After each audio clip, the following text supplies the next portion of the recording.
We begin chapter 28, which is about Florence, the cradle of the Renaissance.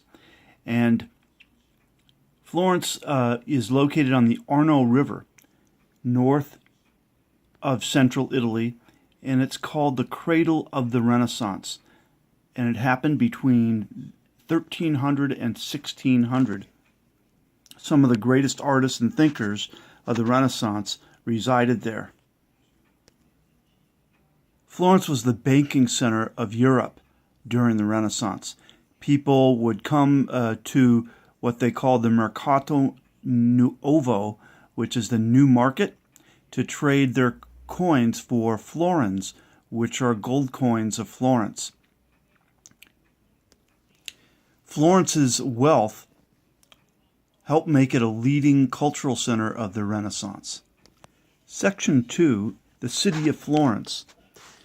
The city was the birthplace of many great individuals during the Renaissance. Dante was a painter and sculptor, or actually a poet, and Michelangelo was the painter and sculptor. And you also had Leonardo da Vinci as well as Donatello. The location of Florence was the reason that it brought so much wealth. The location was on the Arno River, as I said, and it made an important center for trade and commerce, particularly in the area of wool clothing. And the city was also known as the Europe's banking center primarily because of the Medici family that acquired a lot of their wealth through the banking system. And the city and its residents were wealthy, and they could afford to be patrons of talented artists and thinkers. The people of Florentine, known as Florentines, or people of Florence, known as Florentines, were inspired by the freedom of ideas that at its core was the concept of humanism. And humanists, as we said in the previous chapter, prized the individual and tried to look with fresh eyes at nature and human society. Section 3 is advances in architecture and engineering. And essentially the Renaissance architects studied Greek and Roman ruins, and they modeled their buildings on Greek and Roman ruins. And they were attracted primarily to their rounded arches, straight columns, and domed roofs. Wealthy families during the Renaissance built their townhouses, or their private townhouses, known as palazzi, which is Italian for palaces. And they would have their shops on the ground floor and homes above. There were some innovations in engineering that made for new kinds of architecture. And one feat was the Santa Maria del Fiore, which was the great cathedral in Florence. And this basically was a cathedral that had an eight-sided cathedral. It was an eight-sided cathedral, and they left an opening for the dome, which they had to figure out how to create this dome. And there was an architect by the name of Filippo Brunelleschi who solved the problem. And he had to use some math to figure this out. So he designed the cathedral by having no internal support beams or columns. So what he did is he had 8 huge stone arches that met at the top of the dome that leaned against each other. And he had hoops of iron, wood, and brick that wrapped around the arches, keeping them in place. So you can actually see the Santa Maria del Fiore, known as the Duomo, today, which is more than 500 years later than when it was finished in 1436. Section 4 is advances in painting.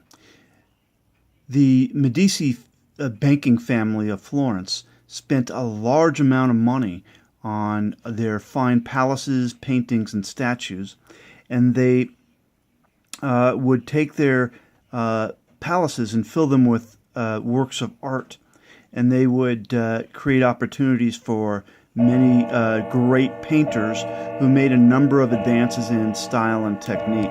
Renaissance painters were influenced by the renewed interest in classical culture and the spread of humanism, and they wanted to depict people as and make them appear as real as possible and lifelike, and have them express emotions with realistic settings. And one of the key advances that were made by painters was their use of perspective. They would create the appearance of depth on a flat surface.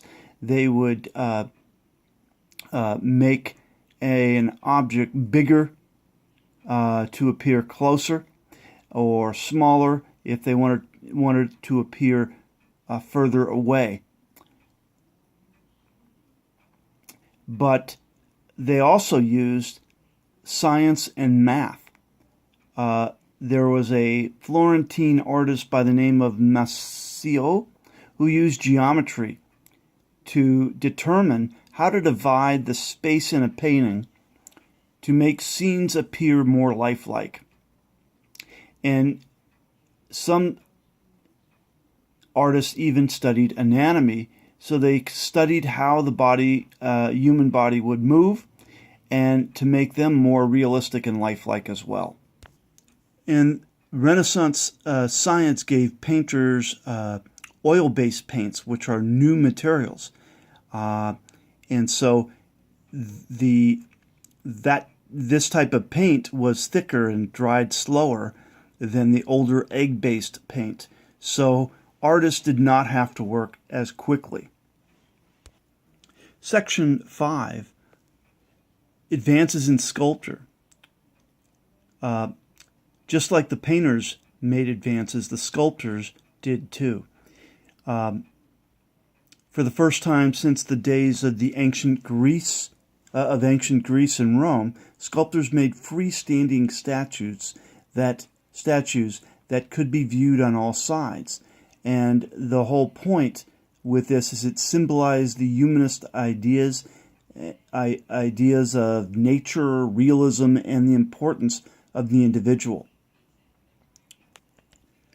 Donatello was one of the first Florentine sculptors to use a new, more lifelike style, and he created a statue of David that, according to some, it was hard to believe that it was not molded from the living form.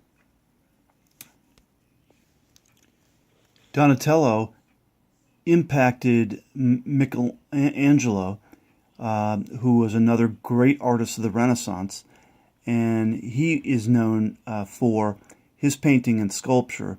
So Donatello's David really had an impact on Michelangelo, and Michelangelo created his own statue of David.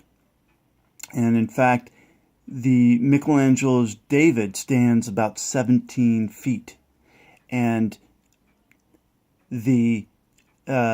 his statue, Michelangelo's, is installed at the Piazza della Signoria, which is the plaza in front of the Plaza Vecchio, or the old plaza, or something.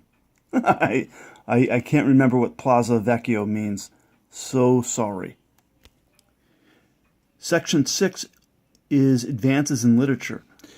During the Renaissance, literature was basically changed to essentially include the individual experience in the real world. And they wrote mainly about secular or non-religious topics. And they wrote in their own language, the writers did, instead of in Latin. Prior to this time, you had many religious-oriented topics that were written in Latin. So the Renaissance brought out more secular, individually oriented styles of literature. Dante and the Divine Comedy was the first well-known work written in Italian in the early 1300s. And it basically is a long poem that describes Dante's imaginary journey through the afterlife. The Divine Comedy is a social commentary, and it contains characters who are real people. And the inhabitants of the Inferno included people that Dante disapproved of, while those he admired were in Paradiso, or paradise. Dante influenced other writers during the Renaissance period, Petrarch and Boccaccio. Like Dante, they used or wrote in their native language, so their words reached many more people. Section 7 advances in science and mathematics. So you can see we're tackling all these different aspects of life, from the arts to now science and math, that were impacted by the Renaissance. Scholars during this time made great advances in science and math because they questioned old ideas that were essentially based on ancient Greek and Roman texts, and they started to analyze results using mathematics and logic. And one of the most creative Renaissance thinkers was Leonardo da Vinci. He was a multi-talented, towering intellectual who was an artist, a scientist, an engineer, and an inventor. And he studied under the artists in Florence as well. He wrote about geometry, engineering, sound, motion, and architecture, and he studied anatomy, including how blood circulates and how the eye works. He also learned about the moon on the Earth, the effects of the moon on the Earth's tides. He designed bridges, weapons, and many other machines. So this guy was an amazing genius, way ahead of his time. And he had far-sighted ideas or futuristic ideas, such as having an underwater diving suit or a helicopter. Leonardo da Vinci and the Renaissance basically paved the way for modern science and math. The gentleman by the last name of Cardano solved very complex equations in algebra, and he did pioneering work in probability, which is basically the science of chance. Galileo conducted experiments about gravity, and he proved that a heavier object and a lighter object fall at the same rate. So if two objects are dropped from the same height, they reach the ground at the same time. Galileo also built the first telescope that was used to look into space. Section 8 is Florentine politics. And like other Italian city-states, Florence was ruled under a series of governing boards. And once again, the powerful Medici family controlled Florence for nearly 300 years, or 3 centuries. One of the most powerful members of the Medici family was Lorenzo the Magnificent. He ruled Florence for more than 20 years, from 1469 until he died in 1492. Niccolo Machiavelli wrote a book about politics, and he watched the struggles for power. Machiavelli used his experiences to write a book called The Prince. The Prince basically describes, from Machiavelli's point of view, how politics and government really work. He advises rulers to make their states strong by doing what works best, rather than by doing what is good or moral. In fact, he believed that rulers should be feared rather than loved. The Prince also separates ideas about government from ideas about religion. So he separates ideas about government and religion. Florentine commerce and trade, which is section 9. There were essentially two market centers in Renaissance Florence. The Mercato Vecchio, which is what I made reference to earlier, or what is known as the Old Market. And people bought everyday items like food at this old market. And then the Mercato Nuovo, which is the New Market, and that one was built in the mid-1500s and was a center for the city's clothing and banking industries. The city officials banned food and weapons at the New Market.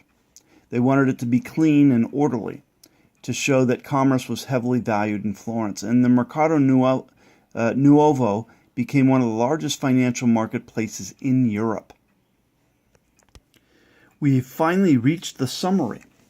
So I'm going to go ahead and summarize the city of Florence was a leading culture center of the Renaissance. And there were many figures or many individuals that were born or grew up there. And Florence is located on the Arno River. And it was a city that became a super heavy-duty business center. The Florentines used their wealth to support the arts and education. There were advances in just about every field during the Renaissance period, including the Renaissance architects and engineers who studied Greek and Roman structures. They created new works based on the classical styles, but were influenced by humanism and their own ideas. Brunelleschi's cathedral dome is that I made reference to earlier is a lasting symbol that can be seen today. And a lasting symbol of the achievement from the Renaissance architecture and engineering. There were advances in painting, sculpture, and literature, and humanism had a tremendous impact on artists such as Donatello and Michelangelo, and writers like Dante. And they created works based on experience in the real world. So Dante was the first major writer to use the vernacular, or a common language other than Latin. Latin was used primarily prior to the Renaissance. So only highly educated individuals could deal with things. Prior to the Renaissance, you had to be very, very versed in Latin. There were also advances in science and mathematics during the Renaissance period. People would begin to experiment and use math and logic to analyze their world. They would no longer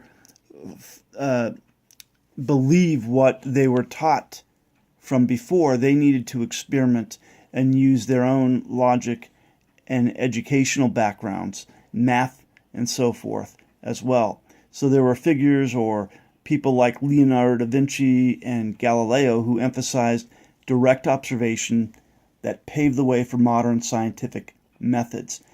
And lastly, we're talking about Florentine politics, commerce, and trade. And we talked about the Medici family who controlled Florence for nearly 3 centuries and were essentially involved in all aspects of the city's life. Machiavelli, or Niccolo Machiavelli, used his experience and observations of Florentine politics to write The Prince, the book that we just went over. Under the Medici, the city became Europe's banking hub. They had up to 80 banks, and everybody basically borrowed from in Europe, borrowed from that bank, went through that bank, including the Pope. The Mercato Vecchio and the Mercato Nuovo became two major centers of European trade and commerce. All right, that's it for chapter 28.